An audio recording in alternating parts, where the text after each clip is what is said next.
There's something undeniably haunting about a place where an entire village has sunk beneath the murky depths of a river, lost to the cruel whims of nature and time. This isn't just a place, it's a grave, a watery abyss that conceals the final resting place of hundreds. But even in death, their story refuses to be silenced. In the heart of this tragedy lies a secret so profound it'll shake you to the core. Welcome to our channel, where stories come to haunt you. Today we are diving deep into the legend of the drowned village beneath the river and the terrifying curse that continues to grip it, even in death. Long ago, nestled between rolling hills and whispering trees, there existed a peaceful village untouched by the turmoil of the world. Its residents lived simple lives, finding joy in the mundane rhythms of nature and community. The river that flowed through the heart of the village was more than just a source of life. It was a mirror reflecting the serenity of their existence. Then came the night that shattered the tranquility of this idyllic village. A violent storm descended upon the unsuspecting town, unleashing its fury in torrents of rain and howling winds. The river, once a symbol of peace, transformed into a raging beast, swelling beyond its banks and crashing into the village. Homes were swept away, fields were inundated, and the very foundations of the town were shaken. As the floodwaters rose, the villagers desperately sought higher ground, their cries echoing the desperation of their fate. But their pleas were swallowed by the deafening roar of the tempest. The storm raged for days, turning the once familiar landscape into a terrifying panorama of destruction. And when the sun finally broke through the clouds to reveal the extent of the damage, it unveiled a scene of unimaginable devastation. The village, once a vibrant tapestry of life, was now a watery grave. Houses lay in ruins, their roofs caved in, their walls crumbling. Trees were uprooted, lying across the landscape like fallen giants. The river had reclaimed its banks, swallowing the village whole. But the most haunting aspect of this catastrophe was the absence of bodies. Where hundreds of villagers had lived, there was now nothing but empty caskets of homes and the chilling void left by the departed souls. It was as if the earth had opened up to devour them, leaving behind a silence more deafening than the storm itself. Rumors swirled through the survivors' camps, weaving tales of a curse that had befallen the village. Some spoke of an ancient pact gone awry, others of a vengeful spirit stirred from its slumber. The elders, their faces etched with sorrow and concern, spoke of a malevolent entity known only as the Devourer, said to dwell in the depths of the river, preying on human souls. Many believed that the sudden calamity was not merely a freak occurrence, but a calculated move by the enigmatic Devourer, a sinister being with an insatiable hunger for human souls. The villagers, they said, had unknowingly trespassed against the will of this dark entity, a transgression that had invited its wrath upon them. They say that deep within the swirling currents of the river where sunlight dares not penetrate, the Devourer awaits, its eyes gleaming with an eerie light. Its presence a palpable chill that sends shivers down the spines of those who venture too close. It is here in the darkest depths that it feasts on the souls of the unfortunate, dragging them into its watery grave and adding their spirits to its own dark legion. Some claim that the village wasn't entirely wiped out, that certain houses and huts still stand, albeit submerged beneath the murky waters, trapping their inhabitants in a watery prison. Others say that the village isn't just physically buried beneath the river, but metaphorically as well, with its secrets and tragedies swallowed by the currents of time. In this tale, the river serves as both the instrument of destruction and the vessel of concealment, hiding the village and its secrets beneath its placid surface. It's a somber reminder that sometimes the things that bring life can also take it away, leaving behind nothing but questions and echoes. But amidst the tragedy, there are those who claim that the river holds not just the physical remains of the village, but its spirits as well. They tell stories of fishermen and locals who, when alone on the river, have heard the faint sound of voices calling out, desperate pleas carried on the wind. And as the moon climbs high in the sky, some swear they've seen flickering lights dancing beneath the water. The ghostly silhouettes of lanterns swaying gently, mimicking the flickering flames of candles in the wind. These apparitions, they say, are the souls of the villagers, forever trapped between the living and the dead, unable to find peace or move on. It's as if the river itself has become a spectral stage, where the ghosts of the drowned perform their eternal vigil, reliving their final moments over and over again. But perhaps the most compelling witness to this spectral saga is the spirit of the woman in white, a figure often spotted along the riverbank.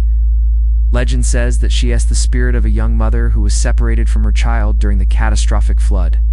Her spirit, burdened with grief and an unyielding determination to reunite with her child, said to wander the riverbank, searching for a way to uncover the truth of what happened to her child.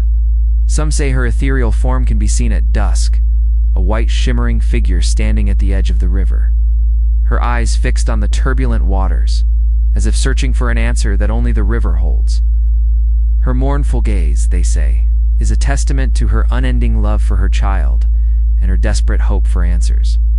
Perhaps the most heartbreaking aspect of her legend is that she doesn't seek rest for herself, but for her child. She wanders, not for her own peace, but driven by the hope of one day discovering the fate of her child and bringing him home. Her spirit, forever tethered to the river, serves as a poignant reminder of the enduring power of maternal love and the haunting agony of loss. In this tale, the river becomes a boundary not just between the living and the dead, but between hope and despair. The woman in white, a beacon of enduring love, forever seeking, forever searching in the depths of the river's melancholy embrace. The legend of the village that sank into the river is a haunting tale of loss and despair, a tragedy that continues to resonate even today. But there are those who refuse to let the story end there. One such person is the boy who returned. He was drawn back to the area of the drowned village, not because he could see or hear these strange occurrences, but because his blood ties him to this place. His great-great-grandfather was one of the villagers who perished in the flood, and he feels an inexplicable pull towards the river. Upon his return, he begins to experience the phenomena others have reported, seeing eerie shadows in the river and hearing the sound of footsteps on what should be dry ground. He sees the glint of lights in the river at night, and he hears whispers that seem to emanate from its depths. At first, he dismisses them as tricks of the light and sound, the byproduct of a grieving imagination. But as days turn into weeks, the occurrences become more frequent and more intense. His dreams are filled with images of the flooded village and the faces of the drowned villagers. And the line between his dreams and reality begins to blur. Determined to uncover the truth, he spends his days poring over old documents, trying to piece together what happened to the village. He speaks to the oldest surviving villagers, seeking any new details that might shed light on the tragedy. As he digs deeper, the river begins to stir. The tides rise unexpectedly, and the sound of waves lapping against the bank becomes a constant, eerie lullaby. He feels a growing unease around the river, as if it's becoming increasingly restless. Then one night, he experiences something that chills him to the bone. He wakes up in the middle of the night to the sound of voices, the same voices that have been haunting his dreams. They're coming from the river. He rushes to the bank and looks out into the darkness. He can't see anything, but he can hear the voices, their tone urgent, their words unintelligible. It's at this moment that he realizes he's not alone. There's something in the river with him, something stirring in the depths, responding to his investigation. Fear grips him, but it's overshadowed by an unwavering determination to get to the bottom of this mystery. He knows that whatever's in the river is not malevolent, but rather trapped and tormented, just like the villagers whose spirits roam the land. With a deep breath and a resolute heart, he decides to confront the river, to dive into its depths and uncover the secrets that lie beneath. As he prepares for the dive, he can't shake off the feeling that he's not just swimming in a river, but stepping into a realm where the boundaries of the possible are blurred. He's about to embark on a journey that will change everything he understands about the drowned village, about the river, and about himself. What he discovers below the surface is not the decaying remnants of a village, but a sight that defies explanation. Before him lies a perfectly preserved town, untouched by the ravages of time. The houses are intact, the streets are clean, and there's not a sign of decay anywhere. But there's no one there. It's a ghost town frozen in time. As he explores, he finds clues that point to a single cause for the village's abandonment, an event that's both tragic and mysterious. He finds diaries, letters, and personal belongings that tell the story of a community upended by an inexplicable force. What he learns is that the villagers didn't die in the flood, but were taken from their homes in the middle of the night, leaving behind nothing but traces of their sudden disappearance. He discovers that the villagers weren't just taken, they were lured away, enticed by a force that promised them safety and security, only to vanish without a trace. The river, he realizes, is not just a repository of memories, but a sentient being, a guardian of sorts, that has protected the village from those who would exploit or disturb it. It's a revelation that shifts the narrative from tragedy to mystery, from loss to intrigue. The drowned village is not a place of despair, but a site of resilience, a testament to the tenacity of the human spirit in the face of the unknown. As he makes his way back to the surface, he carries with him not just the burden of a village's lost history, but the weight of a truth that's been hidden for generations. He emerges from the river transformed, his perspective forever altered by what he's seen and experienced. The river, once a symbol of tragedy and despair, now represents mystery, resilience, and the enduring spirit of the human soul. And as he stands on the bank, he knows that the true story of the village that sank into the river is not one of loss, but of survival.